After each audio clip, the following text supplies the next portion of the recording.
दोस्तों, आखिर क्यों चलती ट्रेन से एक साधु को नीचे उतार दिया गया? उनके उतरते ही ऐसा कौन सा चमत्कार हुआ जिसे देख सब हक्का बक्का रह गए? क्यों? कलेक्टर ने साधु को उल्टा सीधा कहा। आखिर कौन थे यह साधु और कहां जा रहे थे? किस तरह यह महाकुंभ से अचानक गायब हो गए? अगर आप भी जानना चाहते हैं इन सवालों के जवाब, तो हमारे साथ वीडियो के लास्ट तक बने रहे। दोस्तों, जैसा कि आप सब जानते ही हैं कि 13 जनवरी से हिंदुओं का सबसे बड़ा मेला महाकुंभ प्रयागराज में आयोजित हो चुका है, जिसका इंतजार सा साधु संत बड़ी ही बेसब्र से करते हैं, क्योंकि ऐसा महाकुंभ 12 साल में एक बार लगता है। यही वजह है कि देश के कोने कोने से साधु संतों के साथ साथ भारी संख्या में श्रद्धालु भी प्रयागराज में पहुंच रहे हैं, क्योंकि ऐसा माना जाता है कि संगम तट पर स्नान करने से इंसान के सारे पाप धुल जाते हैं और उसे मोक्ष की प्राप्ति होती है। यही वजह है जो इस बार देसी ही नहीं बल्कि विदेशी भी, इजराइल, फ्रांस और ना जाने कहां कहां से हिंदुओं के इस महापर्व में शामिल हो रहे हैं। साथ ही हिंदू रीति रिवाजों को करीब से जानकर काफी खुश भी हो रहे हैं। एक तरफ जहां आम नागरिक से लेकर विदेशी इस मेले का हिस्सा बन रहे हैं, वहीं कई साधु संत भी शाही स्नान करने प्रयागराज में आ रहे हैं। लेकिन इसी बीच एक ऐसी चमत्कारी घटना घटी है जिसने हर किसी को हैरान कर दिया है। लेकिन वह क्या है, इसे जानने से पहले हमारी वीडियो को लाइक शेयर करके चैनल को सब्सक्राइब कर लीजिए।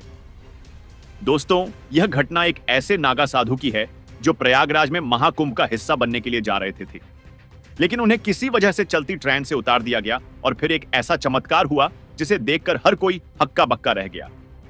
दरअसल कुंभ मेले में जाने के लिए लाखों की तादाद में श्रद्धालु और साधु संत इलाहाबाद जंक्शन पर इकट्ठा हो रहे थे।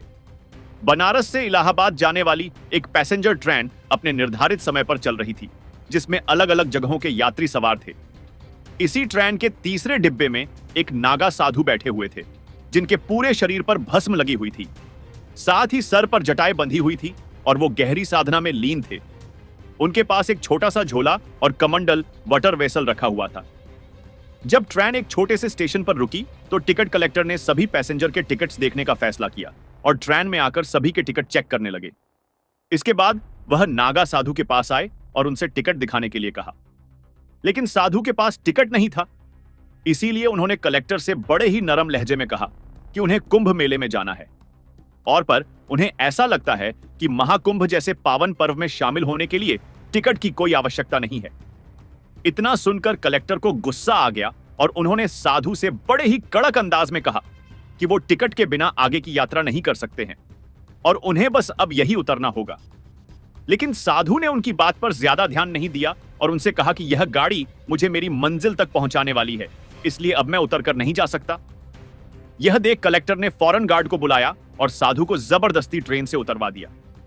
उनके उतरते ही एक ऐसा चौंक आने वाला चमत्कार हुआ जिसे देखकर हर कोई हैरान रह गया। दरअसल जैसे ही कलेक्टर ने साधु को ट्रेन से उतारा, अचानक ट्रेन के इंजन में खराबी आ गई और वह रुक गई। यह देख सभी पैसेंजर्स एक दूसरे की तरफ हैरानी से देखने लगे।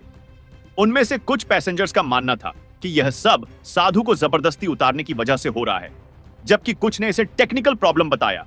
इसके बाद गार्ड और ड्राइवर ने इंजन की जांच की, लेकिन उसमें कोई भी खराबी नहीं थी।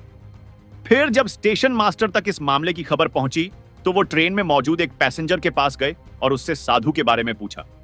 तब उसने बताया कि वह प्लेटफॉर्म के एक कोने में ध्यान मग्न बैठे थे। इतना सुनते ही स्टेशन मास्टर फौरन उनके पास पहुंच गए और उनसे माफी मांगी। हालांकि साधु ने उनकी बात का कोई जवाब नहीं दिया और सिर्फ इतना कहा कि जो होना था वो हो गया। इसके बाद स्टेशन मास्टर ने विनती करके उन्हें दोबारा ट्रेन में चढ़ने के लिए मनाया और जैसे ही ट्रेन में साधु के कदम पड़े, अचानक इंजन जो अभी कुछ टाइम पहले चल नहीं रहा था वह चालू हो गया और ट्रेन आगे बढ़ने लगी। सभी यात्री यह देखकर दंग रह गए कि एक साधु के जाने से ट्रेन ने चलना बंद कर दिया था और जब वह वापस आए तो ट्रेन भी चलने लगी।